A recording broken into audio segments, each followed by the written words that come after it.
I can't believe it, it finally happened. For the first time since I started drumming back in 2005, I had a snare side head break on me. Now maybe it's just me, but I'm pretty sure it's not supposed to look like that. Or, for that matter, sound like this. That's no good. To start the process, I disengaged the snares, loosened them as much as possible with the knob, and then re-engaged. Now with my drum flipped upside down, I then loosened the lugs that hold the snares in place, but just on one side.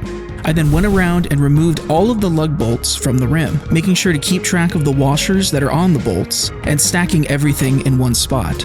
After we've loosened and removed everything, the snares and rim can be lifted up to remove the old head. Aha. And for the new head, we went with an Evans. I'm sure my Remos are giving me side-eye right now. More specifically, it is the Evans Snare Side 200. To put the new head on, the snares were just rested on the rack tom, and I lifted the rim slightly for installation. Once the head was properly seated, I laid the rim back down, put the snares back in position, making sure that the plastic strip was going through its designated hole in the rim.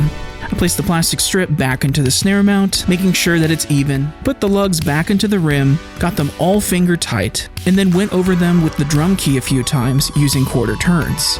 I equally tightened each lug directly across from one another, ensuring that there were no wrinkles and that the head was somewhat tight. With the head now taken care of, I gently pulled on the snares, giving them a little bit of tension, and tightened the lugs that hold them in place.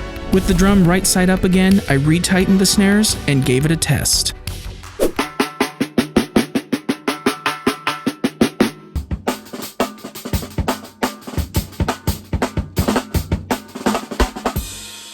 Okay, well I would definitely say that was a success. My snare sounds just as snappy as it did with the previous head. Hope you guys enjoyed this video. I know it was quick and goofy, but maybe somebody will find this useful. I don't know.